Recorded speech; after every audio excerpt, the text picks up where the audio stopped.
Mrs. Bass, I don't see anything attached. Are they here present tonight? No, I don't have anything from them. The other three are attached. Okay. So the Audit Committee report is attached, Construction Oversight Review Committee, and the District Diversity and Equity Committee. Their reports are all attached to our agenda. We do have some speakers, elected officials, and delegates, and I don't have the list in front of me. Mrs. Bass, can you tell me who those individuals are? I believe it's let me just say, I think it's Mr. Katz, Mr. Gavrilos, the PTA, Mrs. Bellman, and the Coalition for Black Student Achievement. Name escapes me, I'm sorry. That's Jackie Callaway. We will be hearing from Ms. Bellman from the Palm Beach County PTA, James Gavrilis from the Ed Foundation, and Jacqueline Callaway, the Vice Chair of the Coalition for Black Student Achievement. We do not have Mr. Katz today, and these will all come in via recording. Okay, and we have some other agenda speakers also? We have two in-house agenda topic speakers, Mr. Maule and Ms. LeCompte. They should be in-house. Okay. All right, so we'll start with the three recorded messages. Mr. Gavon, Mr. Ramasar, would you start those?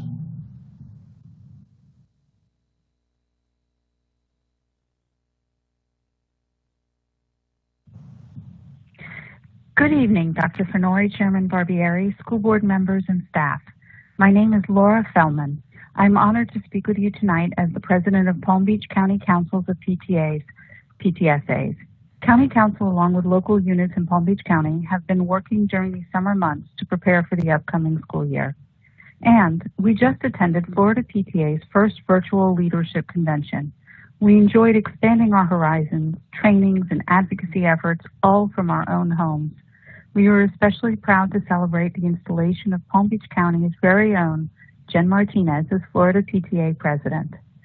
During our convention, Florida PTA passed two resolutions which will help us to expand our advocacy efforts. The first focuses on chronic absenteeism.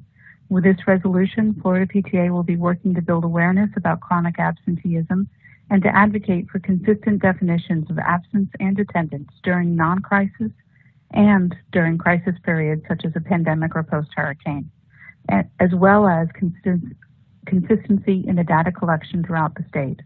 With this data, we will work together to understand chronic absence in our communities, find solutions, and help to develop policies which will support every child's attendance during non-crisis and crisis periods. The second resolution focuses on culturally insensitive school names and mascots. An often overlooked component of race and racism is the impact of school names and symbols on the school culture and shaping the identities of students, teachers, and their communities. These memorializations normalize stereotypes and reinforce systemic racism, thereby producing toxic learning environments for students and educators. Florida PTA calls for and supports the renaming of schools which have culturally insensitive names, the replacement of school mascots which are culturally insensitive, and Florida PTA advocates for school community and stakeholder input in the renaming and replacement process. Looking ahead, Palm Beach County Council is excited to host a virtual meet and greet the school board candidates on August 4th. If you're interested in attending, please email me at palmbeachcountypta@yahoo.com to request the registration. We will also be hosting our meetings and trainings virtually at the beginning of this school year for our volunteers. I would like to take a moment to thank the school board and staff regarding the time and energy you spent making the very difficult decision about the reopening of schools and the school calendar. As per National PTA's recently released position statement on reopening schools, it is our association's position that plans for reopening shall incorporate the best available science and the expertise of infectious disease doctors and health practitioners. Plans should also strictly follow the most up-to-date Center for Disease Control guidelines, including but not limited to reasonable social distancing, rigorous sanitizing processes, and viral screening and testing protocols. And lastly, I would like to invite each of you to join PTA, either in a Palm Beach County Schools PTA, through Florida PTA Sunshine State PTA, or in Florida PTA's newly formed Special Education PTA. By joining, you will be adding your voice to help make every child's potential a reality by engaging and empowering families and communities to advocate for all children. Thank you again.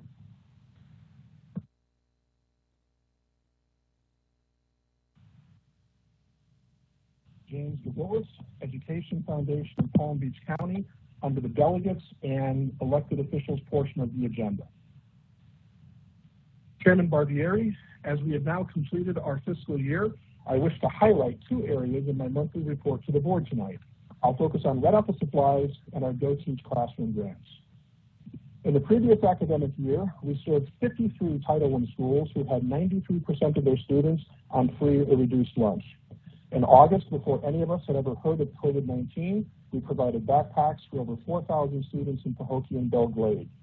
We partnered with the Welcome Center to provide backpacks and supplies to students who relocated to Palm Beach County from the Bahamas after the devastation of Hurricane Dorian. Following the decision of March 13th to shift to distance learning, the Ed Foundation pivoted to a new reality.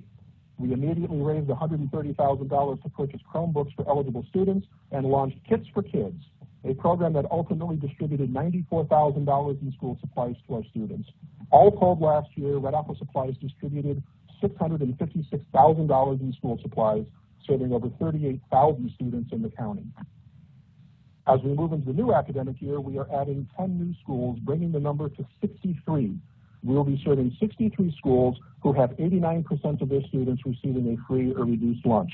Our goal is to keep adding schools and lowering the threshold until every school and every teacher in Palm Beach County is being served by Red Apple Supplies. More importantly, as we address the new reality of social distancing, Red Apple Supplies is converting to an online ordering system this year.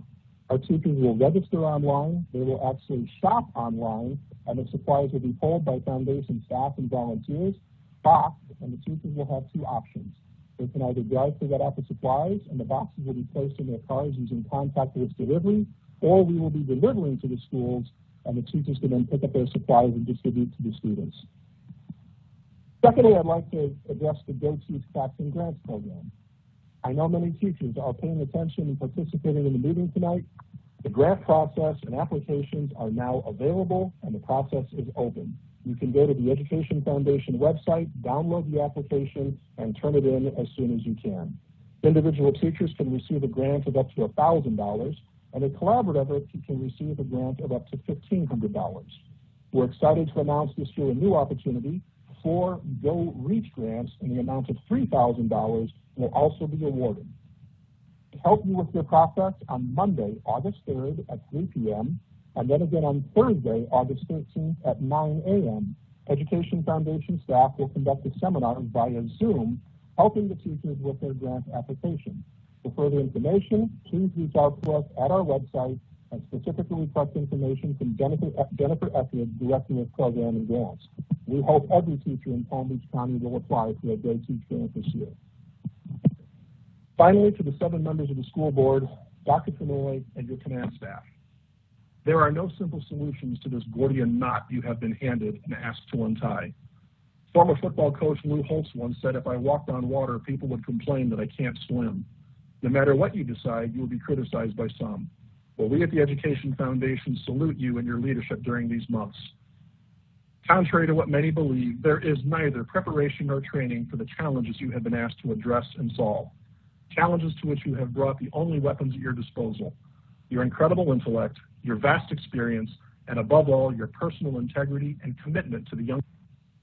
And Palm Beach County is the better for having you on the bridge leading us through this nightmare. We are your Education Foundation, serving the needs of the students, teachers, and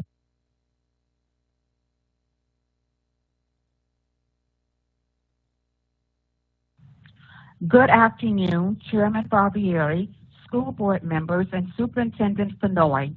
My name is Jacqueline Callaway, and I am Vice Chair of the Coalition for Black Student Achievement. I want to first thank you for making the decision to push back the opening of school for 2 weeks to allow additional time and planning for our teachers to receive professional development. For years, the coalition has stressed the need for the district to carry out with fidelity the infusion of African and African American history as required by state statute. The full implementation of distance learning will present many strains on the school district. It is imperative, however, that the infusion of African and African American history is neither sidelined or marginalized. In recent months in our country, events have taken place that bring to the forefront the dire need for why infusion is critical in our schools. The murder of George Floyd, the resulting social unrest, and most recently, the move to dismantle and take down symbols of the Confederacy, monuments and statues, Confederate flags on government buildings, and statues on military bases that pay homage to those who enslaved Africans in America. The names of traitors on bridges, such as the Edmund Pettus Bridge, on which the late Congressman John Lewis was nearly beaten to death on a day that was later to be referred to as Bloody Sunday. Edmund Pettus was an enslaver of Black people who represents the worst of America, and the late John Lewis represents the best of this nation. Yet, most Americans know nothing about either of these men. Why is this? Perhaps it is because the full and unadulterated truth of this country's history and the meaning behind those truths are not taught with fidelity in the nation's schools. This lack of true infusion denies all children, Black and white, the opportunity to have the knowledge needed to engage in conversation, reflection, and critical thinking by examining the actions and words of previous generations. In part, it explains the dichotomy between the fact that even those white people who support Black Lives Matter still think that it is a bridge too far to take down these Confederate symbols of racism and white supremacist ideology, these enslavers of Black people, these traitors whose sole purpose was to engage in the Civil War to keep slavery intact. This exists in large part because schools have failed in educating generations of Black and white students earnestly in Black history. Black history, which is the pure history of our country because it exposes this country's original sin, and that is the enslavement of Africans in America. I say these things to you as a reminder that even with the challenges of distance learning instruction, you cannot and must not diffuse the infusion of African and African American experience in the curriculum. To do so would result in the miseducation of Black students and their white cohorts as well. Thank you so very much. Okay, board members, that's the end of our delegate speakers. We have 4 agenda speakers, and I'm going to call on the ones that are here in the building first. Mr. Maule, would you please come up to the podium? And after that, Ms. Lecomte, if I said your name right, Jennifer. Good evening. My name is Randi Maule, and I spoke last week, and I'm here obviously to speak again this week. First, I want to thank the board for their decision last week, which hopefully will be approved tonight to extend the school year, push it back. I think that's the right decision. It was interesting to hear Mr. Barbieri speak to all the interviews that he's done over the last week. I too have done many interviews, including the one I just did with Channel 5 and the one that will air on Channel 12 tonight at 6 o'clock. Interestingly though, no one from the board has reached out to me in regards to all the emails that I've sent, all the requests that I've put out there. That does dishearten me. I would hope to have heard from someone by now. I'm here tonight to speak on compromise. I think we have a unique opportunity tonight to reach a compromise. As you know, my goal is to get our children that have IEPs, that are in the ESE program, back into school. I think we have an opportunity to do that. I also think that we can all agree that virtual learning is not the answer for those with IEPs. It cannot be an individualized program if their only option is virtual. It won't meet the statutory requirements. We all know that. We talked last week about the changing of the IEPs, meeting with the parents. Those changes, while they may meet some type of virtual goals, will most certainly not meet the goals of the children that have IEPs. As we sit here tonight, there's a unique opportunity for compromise. I'm sure you're all aware of the fact that there are lawsuits pending. Many people have looked into suing On the flip side of that, you've got school boards that are trying to protect themselves, teachers unions trying to protect themselves from lawsuits, both on a state and federal level. The last thing any of us want is any more of our tax dollars going towards lawsuits that could be avoided. Tonight, you have the opportunity to avoid those lawsuits. If you simply amend the rule before it goes up to FDOE to include ESE classes and anyone with an IEP, the choice to go in person during phase 2. I'm not asking for anything on August 31st. What I am asking is on phase 2. You just amend that tonight. Send that up to FDOE to include ESE classes and students with IEPs in phase 2. And you will have met the compromise that I think we all want to see tonight. You can avoid more tax dollars being spent on lawsuits. You can avoid having to defend yourselves when there's no need to do that. That's all I'm asking for. That's all I want. I think that's a logical conclusion that we can all come to. Thank you.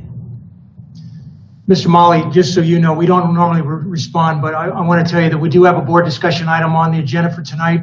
To specifically, my intent putting it there was specifically to discuss the ESE students.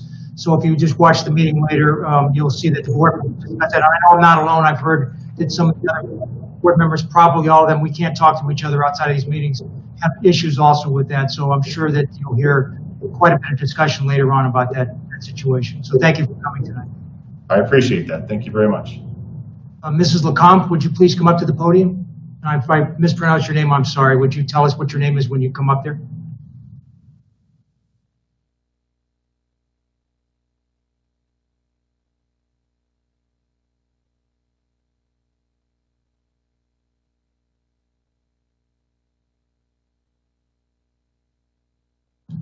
All right, I've been advised by IT people that she is not here, so we'll take the, Mr. Ramasar, would you play the two recorded agenda speakers, Amy Spielman and David Canfield, please?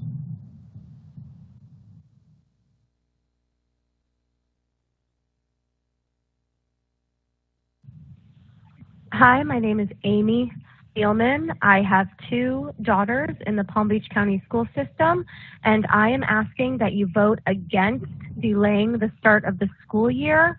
Ending in June will interfere with all summer plans and programs, and it also puts Palm Beach County behind all the other counties nearby, like Broward County and all the southern states. They are all starting before us and ending before us. So this will interfere with all next summer plans, and I think these kids have suffered enough, period. In addition, they need to get back into school. They need to get back into their routine, even if it is virtual and on the computer. They need to start speaking with friends and being involved in learning and reading and math and everything, and putting it off another 3 weeks is not going to make any difference in COVID. We just need to get these kids back in their routine. Thank you.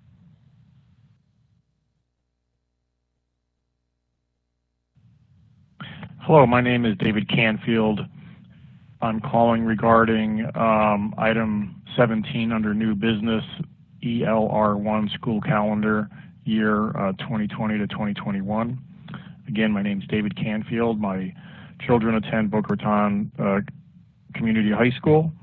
I'm calling to urge the board members to keep the current calendar year or only push it back maybe a week. For graduating seniors attending the University of, or I should say the Florida University system for college, about a third of graduating seniors have to attend the summer session, which starts mid-June. For example, this year, the classes start on Monday, June 22nd, with housing the Friday prior to that. Move into the housing, the dorms, the Friday prior to that, and that would be on June 19th. Well, this year they don't have any because of the COVID, but it's the same for every year. So by pushing the calendar year back to to end on June 18th as proposed. The students would literally be finishing their last day of school on Friday, moving into the dorms that same day, and attending their first day of college on Monday, on the following Monday. This is not right or acceptable for parents with seniors graduating, attending the Florida University system. Again, I've already experienced this with my older child, and many of her friends attended the summer sessions. This would include Florida State, University of Florida, University of Central Florida, University of South Florida, etc. So please consider the graduating seniors and the fact that they will have no summer or no time in between the end of the academic school year for Palm Beach County and the start of their summer session for college. I urge you to keep the calendar year, as it normally would be, or maybe move it back a week, but not as much as you are proposing. Again, my name is David Canfield. My children attend Boca Raton Community High School. Thank you. Hey, board members, that's all the agenda speakers we have. We have some non-agenda speakers who we'll take later at the appropriate time. At this point, we have items to go to